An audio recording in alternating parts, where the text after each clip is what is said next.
Hello बच्चों, आप सभी का अपने YouTube चैनल में स्वागत है। बच्चों, आज हम लोग कक्षा 6 गणित के अंतर्गत अभ्यास प्रश्नावली 3A का शेष सवाल हल करेंगे। तो पांचवा सवाल है, संख्या रेखा खींचिए, उस पर निम्नांकित पूर्णांकों को प्रदर्शित कीजिए। तो निम्नांकित का मतलब होता है निम्न माने नीचे अंकित, जो नीचे अंकित पूर्णांक हैं, जैसे -4, -9, -7, -3 और -6। इनको जो है संख्या रेखा पर हमें क्या करना है, प्रदर्शित करना है। तो चलिए, पहला सवाल क है -4। हम क्या करेंगे, एक ऐसे संख्या रेखा खींच देंगे और जो है कि बीच में हम एक जीरो पूर्णांक रख ले लेंगे। अब जीरो पूर्णांक के आगे हमें -4 चलना है, यानी 4 यूनिट हम दाहिने साइड में चलेंगे। 4 बिंदु इस पर समान दूरी पर लगा देंगे, जैसे 1 बिंदु हो गया, 2 बिंदु हो गया, 3 बिंदु हो गया और 4 बिंदु हो गया। ठीक, तो ये वाला जो बिंदु होगा यह -4 हो गया। तो हम देखो दिखा दिए -4। अब यहाँ आप चाहोगे तो 1, 2, 3 लिख भी सकते हो, नहीं भी लिख सकते हो, इसलिए कि हमें केवल -4 को ही प्रदर्शित करना है। ठीक, उसी तरह से ख वाला सवाल है। तो ख वाले सवाल में क्या है, -9। अब -9 को प्रदर्शित करना है, तो उसी तरह से हम भी एक और संख्या रेखा खींच देंगे और यहाँ जीरो पूर्णांक लिख देंगे। अब -9 दिखाना है, तो -9 जानते हो कि शून्य के राइट साइड में धन पूर्णांक होता है और लेफ्ट साइड में बाएं साइड में ऋण पूर्णांक होता है। तो हम यहाँ से जो है समान दूरी पर क्या करेंगे, 9 बिंदु तक जाएंगे। 1 बिंदु हो गया, 2 बिंदु हो गया, 3 बिंदु हो गया, 4, 5, 6, 7, 8, 9। तो ये वाला जो बिंदु है हमारा, यह -9 को प्रदर्शित करेगा। अब इस बिंदु का नामकरण आप -1, -2, -3, -4, -5 लिख भी सकते हो, नहीं भी लिख सकते हो, लेकिन इतना पता होना चाहिए कि हमारा -9 इस बिंदु पर आएगा। अब जो है ग वाला सवाल है, -7। तो -7 को हमको दर्शाना है। तो अब एक संख्या रेखा ऐसे रेखा खींच दोगे, इस रेखा पर जो है बीच में शून्य कर दो, ये शून्य पूर्णांक हो गया। अब हमें -7 दिखाना है, तो हम किधर चलेंगे, राइट साइड में हम एक एक यूनिट समान दूरी पर बढ़ते चले जाएंगे। तो देखो, ये हो गया 1, ये हो गया 2, ये हो गया 3, ये हो गया 4, ये हो गया 5, ये हो गया 6, ये हो गया 7 हो गया ना। अब -7, तो यहाँ +7 चाहे -7 ऐसे हम दर्शाते। तो बच्चों, अब बचा घ और अन्न, इसे आप लोग प्रदर्शित करेंगे। छठवां सवाल है, पार्श्वांकित संख्या रेखा देखिए और निम्नांकित प्रश्नों के उत्तर दीजिए। तो यह पार्श्वांकित में पार्श्व में अंकित ये संख्या रेखा है। यहाँ पर देखो 0 है, 0 से आगे 1, 2, 3, 4, 5, 6, 7 बिंदु ऊपर की तरफ धनात्मक की तरफ है और 1, 2, 3, 4, 5, 6, 7 बिंदु नीचे की तरफ है। ठीक, ये ऋणात्मक ऊपर वाला धन को प्रदर्शित करता है और नीचे वाला शून्य से नीचे ऋण को प्रदर्शित करता है। तो अब यहाँ है ए बिंदु +7 है, तो कौन सा बिंदु ऋण 7 है। तो देखो, जब ए बिंदु -7 है, तो कौन सा बिंदु ऋण 7 होगा, तो ठीक इससे विपरीत है ना। तो अब यह जो है विपरीत कौन सा होगा, 1, 2, 3, 4, 5, 6, 7।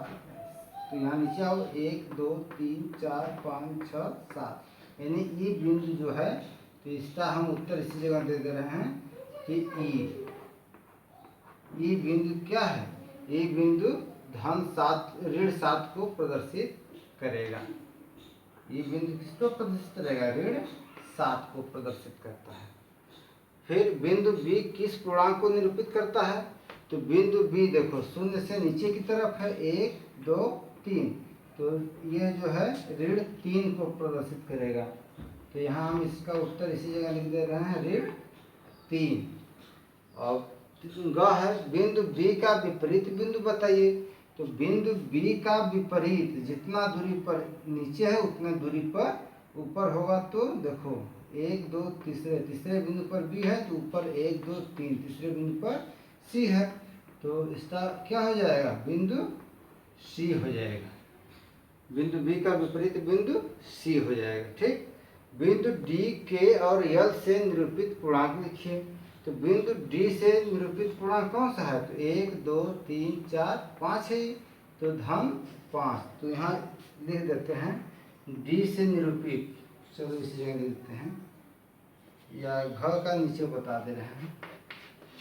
बिंदु डी, डी जो है किससे निरूपित होगा, 5 से, धन 5 से। देखो 1 2 3 4 5। और के किससे निरूपित होगा, तो 1 2 3 4 5, ये नीचे की तरफ है तो ऋण 5 से। के जो है किससे निरूपित होगा, ऋण 5 से। ठीक, और बी के एल, एल किससे निरूपित होगा, तो एल देख लो 1 2 3 4 5 6, तो धन 6 से निरूपित होगा। ठीक हो गया। फिर अगला वाला सवाल जो है, डी के और एल के विपरीतों को बताइए। तो डी के एल के विपरीत क्या हो जाएंगे, इसी जगह कर दो, डी के एल, डी का विपरीत हो जाएगा के हो जाएगा। डी 5वें नंबर पर है, ये भी देखो 1 2 3 4 5, 5वें नंबर पर है तो डी का विपरीत के हो जाएगा। और के का विपरीत, और के का विपरीत क्या हो जाएगा, डी हो जाएगा। के का विपरीत डी हो गया। और यल के विपरीत, तो यल का विपरीत क्या हो जाएगा, यल 6वें नंबर पर है तो यहाँ यम हो जाएगा। ऐसे यम, समझ में आ गया ना। 7वां सवाल है, निम्नांकित के बीच के सभी पूर्णांक लिखिए। तो देखो क है ऋण 2 और धन 3।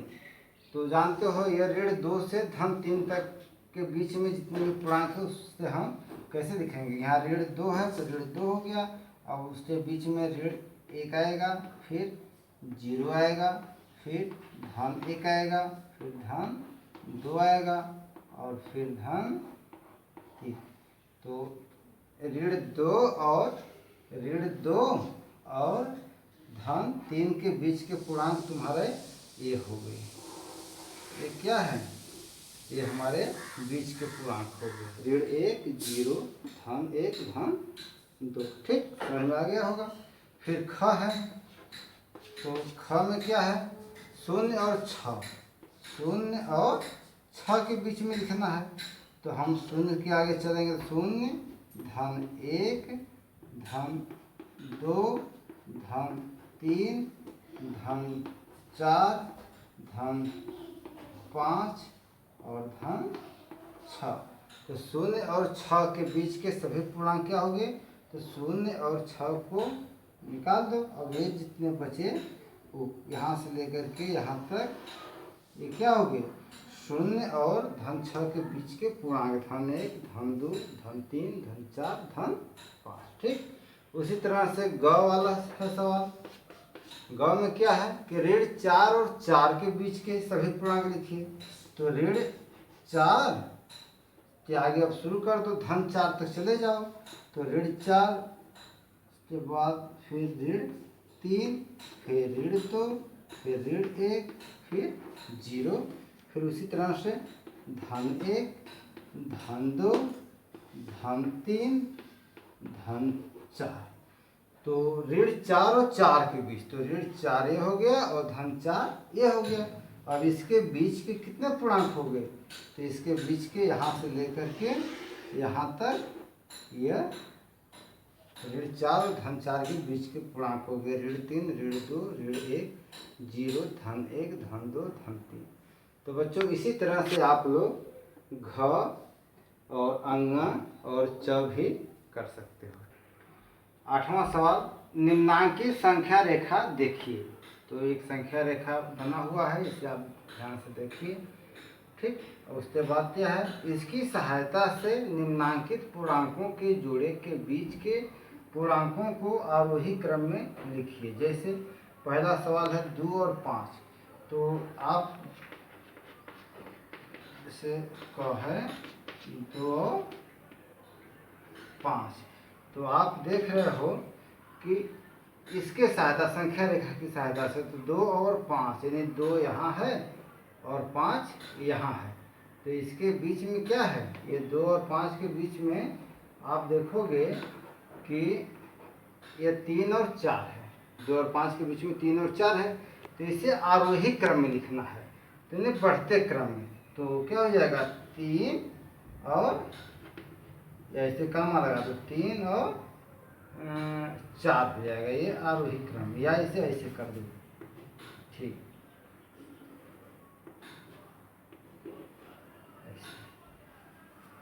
3 4 हो गया। उसी तरह से ख में चलो, तो ख वाला सवाल क्या है, 4 और 0, तो 4 है और 0 है, तो देखो 4 कहाँ है, यहाँ है, ये जो है 4 को दिखा रहा है और 0 इसे दिखा रहा है यहाँ पर।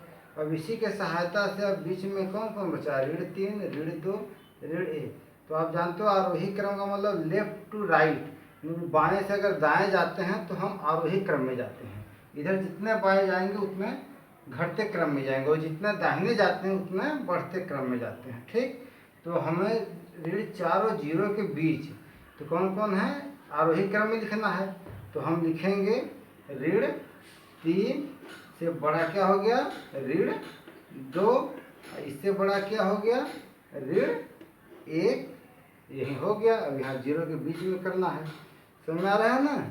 फिर तीसरा सवाल क्या है, 3 और 8, तो ग है 3 और 8, तो 3 और 8 के बीच, तो आप देखो 3 यहाँ है ना, इसे मिटा दो, 3 यहाँ है, तो यह 3 हो गया, और 8 कहाँ है, 8 यहाँ है, तो 3 और 8 के बीच, तो 3 और 8 के बीच क्या है, 4 है, 5 है, 6 है, 7 है, तो ये आरोही क्रम में ही है, 4 5 6 7, तो इसे हम लिख देंगे 4, इससे बड़ा है 5, फिर इससे बड़ा है 6, फिर इससे बड़ा है 7। ठीक, उसी तरह से घ है, तो घ में क्या है, 0 और 4, 0 और 4, तो 0 और 4 के बीच के पूर्णांक कौन कौन है, तो यहाँ देखो 0 हो गया, और 4 कहाँ है, 4 ए है, तो 0 और 4 के बीच में क्या हो गया, 1 2 3, तो इसे आरोही क्रम में लिखेंगे, तो 1 रहेगा, फिर 2 रहेगा, फिर 3 रहेगा, यानी 1, इससे बड़ा 2 और इससे बड़ा 3। तो बच्चों हम घ तक लगा दिए। अब अगला सवाल अंग और च आप करोगे। ठीक, 9वां सवाल है, निम्नलिखित के मान ज्ञात कीजिए। तो देखो ये जो पाई देख रहे हो, दो बड़ा पाई और नीचे अंदर लिखा है 13, तो इसे हम कहते हैं निरपेक्ष मान। इस यह 13 का निरपेक्ष मान, यह है 12 का निरपेक्ष मान, इसे पढ़ेंगे 37 का निरपेक्ष मान, और इसे पढ़ेंगे 0 का निरपेक्ष मान, इसे पढ़ेंगे 47 का निरपेक्ष मान, इसे पढ़ेंगे 101 का निरपेक्ष मान। तो इसका हल हो जाएगा बच्चों क। तो निरपेक्ष मान में क्या होता है, साइन को हटा देते हैं, बस वहीं अंक हो जाती है। जैसे 13 का निरपेक्ष मान, इसे हम ऐसे 13 है इस तरह से, इसका निरपेक्ष मान हो जाएगा 13। ठीक, उसी तरह से ख हो जाएगा 12 का निरपेक्ष मान, 12 का निरपेक्ष मान 12 हो जाएगा। और ग में क्या है, 37 है, तो 37 का निरपेक्ष मान क्या हो जाएगा, ये साइन हट जाएगा, 37 हो जाएगा। ठीक, हम इसके प्रगुण के बारे में निरपेक्ष मान बता चुके हैं, तो यहाँ भी ग तक मैं बता दिया। अब घ और अंग और च आप लोग लगाएंगे। ठीक, इसी तरह से बस साइन हटा दोगे, निरपेक्ष मान निकल जाएगा। साइन का मतलब चिन्ह। 10वां, अपनी अभ्यास पुस्तिका में सत्य या असत्य कथन को पहचान कर लिखिए। तो देखो क में लिखा है कि सबसे छोटा पूर्णांक शून्य है। तो बच्चों जानते ही हो कि सबसे छोटा पूर्णांक शून्य नहीं होता है, क्योंकि अगर संख्या रेखा पर यहाँ शून्य है तो शून्य से बाएं चलेंगे तो ऋण 1, फिर यहाँ चलेंगे तो ऋण 2, फिर यहाँ चलेंगे तो ऋण 3, यह अनंत तक जाती है। तो हम ये नहीं कह सकते हैं सबसे छोटी संख्या कौन सी है। तो इसमें सबसे छोटी संख्या नहीं होता है। तो ये जो लिखा हुआ है, ये क्या लिखा हुआ है? असत्य लिखा हुआ है। ठीक, सबसे छोटा पूर्णांक शून्य है, यह असत्य है। ख है शून्य का विपरीत नहीं होता है। तो शून्य का विपरीत देख ही रहे हो। अगर यहाँ हम धन 1 कर दें आगे और यहाँ धन 2, तो आप देखोगे कि धन 1 का विपरीत ऋण 1 है, ऋण 1 का विपरीत धन 1 है, ऋण 2 का विपरीत धन 2 है, धन 2 का विपरीत ऋण 2 है। लेकिन शून्य का कोई विपरीत नहीं होता है। तो शून्य का विपरीत नहीं होता, ये क्या लिखा है? यह सत्य लिखा है। ठीक, फिर ये दिया ऋण 17 ग्रेटर देन ऋण 5। तो आप देख रहे हो कि ऋणात्मक जो पूर्णांक होते हैं वो धनात्मक पूर्णांक से छोटे होते हैं, क्योंकि हम जब भी संख्या रेखा पर बाएं से दाएं जाते हैं तो हमारी संख्या बड़ी होती जाती है।